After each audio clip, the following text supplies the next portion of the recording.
Puhutaan karavaanareista. Näiden matkailuajoneuvojen suosio on nousussa ja nyt kysymme, että miksi. Meillä on täällä vieraana Karavaanareiden keskusliitosta Juha Rakkola ja nuorisojärjestöstä Minna Joensuu.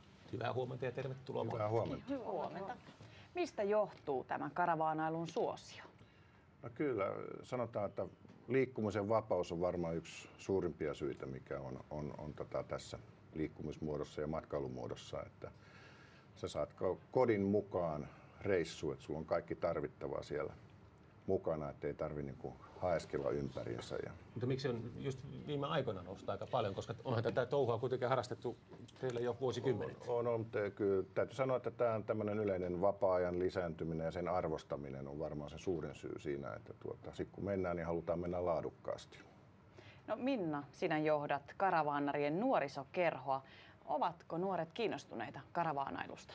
No kyllä ovat, että moni matkustaa mielellään. Tietysti on paljon kohteitakin, missä niin on ajateltu lapsia ja nuoria. Löytyy leirintäalueelta biljardipöytää, pingispöytää, trampoliineja, tietysti uimarannat ja muut. Että kyllä moni lähtee mielellään mukaan. Tietysti jossain vaiheessa saattaa olla, että vanhempien kanssa matkailu ei niin paljon innosta, mutta aika moni palaa sitten hiukan myöhemmin, kun se vaihe on mennyt ohi. No mitä te teette tässä teidän nuorisokerhossa? Minkälaista toimintaa teillä on? No tietysti puhutaan tässä SF Karavan ry:ssä nuorten puolesta ja toisaalta sitten myöskin järjestetään erilaisia tapahtumia, joihin tulee vain nuoria. Toisaalta käydään kansainvälisissä tapahtumissa nuorisoporukalla, järjestetään sitten näissä koko Karavaanari-järjestön tapahtumissa ohjelmaa nuorille, eli yli 13-vuotiaille noin pääsääntöisesti. No, mikä tässä Karavaanari-porukassa on ikärakenne, koska ainakin näin sivusta katsojana tulee sellainen tunne, että se on enemmänkin keski-ikäisten harrastus. Onko sitä mitenkään selvitetty?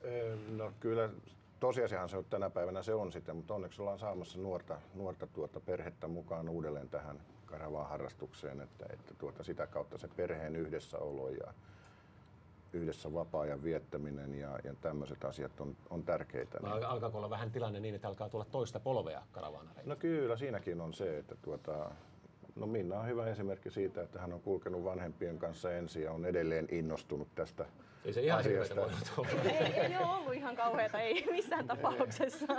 Ei joo, että tämä on tämmöinen, että se niin kuin kasvaa sitten ja sanotaan, että paljon on nyt alalla tehty töitä senkin eteen, että tulee niin ihan uutta, jotka ei ennen tiennytkään karavaan-elämästä mitään ja sitä kautta, kokeileman kautta, niin saadaan tätä harrastusta kasvamaan ja matkailumuoto edelleen.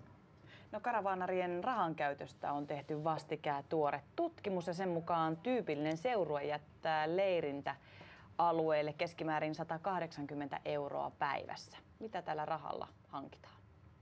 Se on noin 120 euroa päivässä, mutta aika suuri osa menee tietysti elintarvikehankintoihin ja polttonesteet oli jonkinmoisessa osassa siinä, että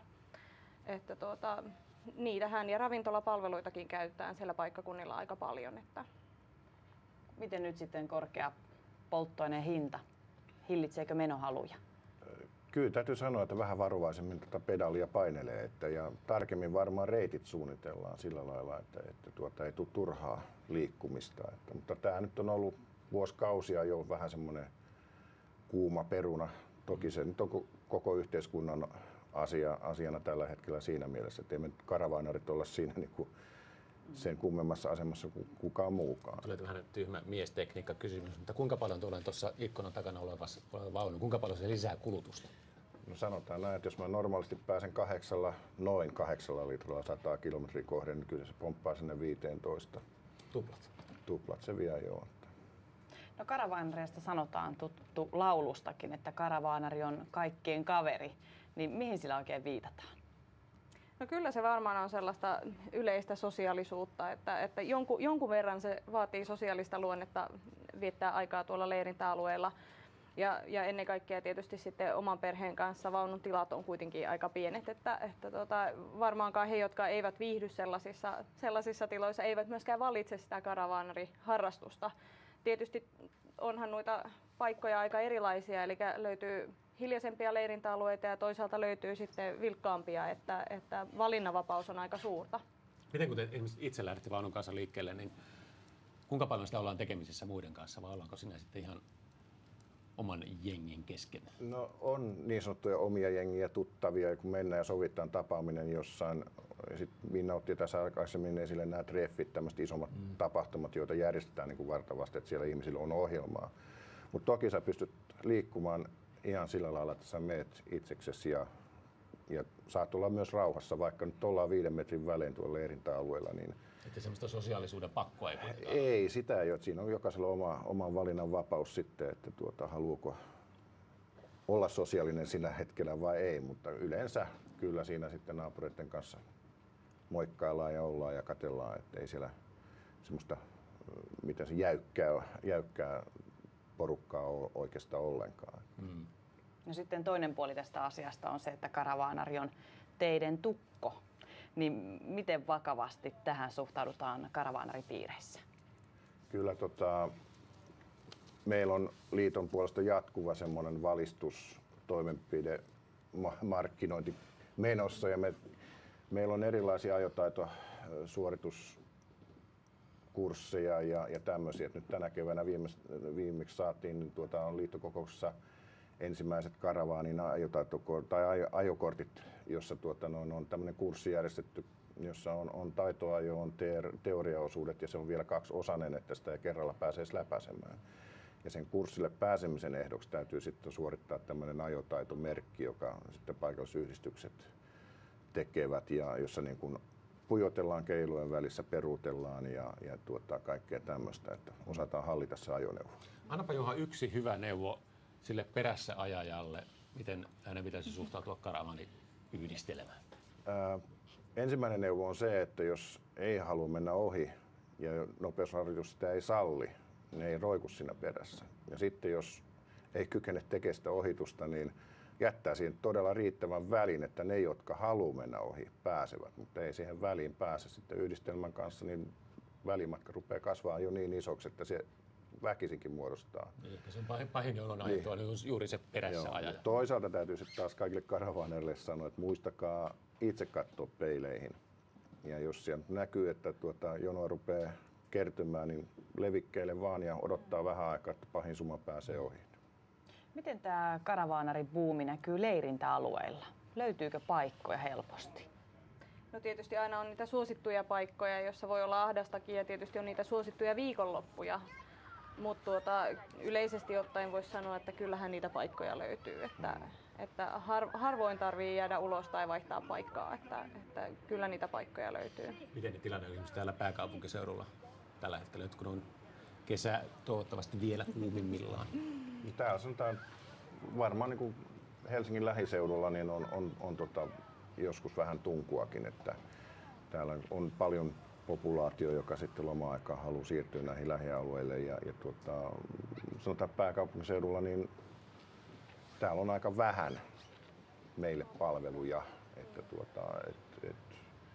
taitaa olla Rastila semmoinen paikka, niin kuin mikä on niin kuin tässä niin kuin ihan kaupungin tavallaan sydämessä, joka valittiinkin vuoden karavaana-alueeksi, niin, mutta se enemmänkin painottuu sitten taas tämmöiseen niin kuin lyhytaikaiseen vierailuun ja oleskeluun, että katsotaan kaupunkia ja jatketaan matkaa sitten muualle. No Suomessa on kaikkiaan yli 500 leirintäaluetta, niin miten näiden alueiden taso vaihtelee? No totta kai vaihtelee aika paljonkin riippuen tietysti sijainnista ja näin, mutta kyllä Suomesta löytyy ihan hyvätasosta leirintäaluetta. Et tietysti sit löytyy myös näitä erämaa-alueita, joissa ei oikeastaan ole palveluita hirveän paljon, mutta on myös niitä karavaanareita, jotka ei välttämättä niitä palveluita niin paljon kaipaakaan, että meitä on niin moneksi. No jos palveluita paikan päälle kaivataan, niin mitä karavaanarit haluavat, että sieltä löytyy?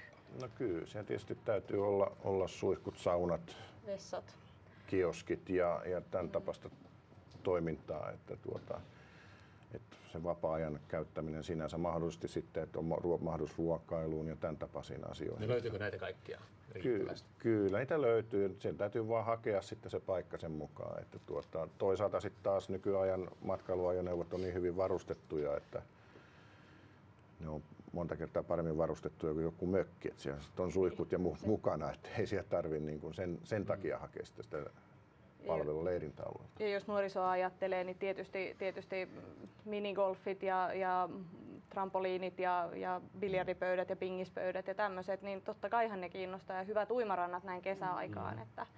Että kyllähän ne tietysti tälle nuorisolle tarjoaa sitten sitä puuhaa, että ei tarvitse pelkästään lukea kirjaa vaunulla. Tässä teidän selän takana on Juhan vaunu ja se nyt on ohikulkijoita kiinnostanut useampaakin. Sinne on ikkunasta kurkittu sisään, niin minkälainen varustetaso löytyy tästä vaunusta? No, hyvä. Sanotaan näin, että ei siinä oikeastaan muuta kaipaa. Ainoa on ehkä kaasuuunia siellä ei ole, mutta kaikki muu löytyy mikrosta lähtien. Että se on keskusvesilämmityksellä ja on vesijärjestelmät, hanasta saat vettä ja näin poispäin. Että ei toistaiseksi ole niin kuin lisää kaivannut ja kesähelteillä saa sitten taas kylmäkoneesta kylmää ilmaa, että sitä pystyy varustelemaan sitten oman mielensä mukaan, mutta nykyaikana, niin kuin mä sanoin äsken, niin hyvin paljon jo tehdasvarustelut, vaunut on niin hyvin varusteltu tosiaan, ja autot myös, että siinä sitten täytyy vähän jo herkutella lisää sitten. Nyt on vielä kesän jäljellä hyviä ajoja ja hyviä reissuja teille molemmille ja kiitoksia haastattelusta. Kiitos. Oikein paljon kiitoksia.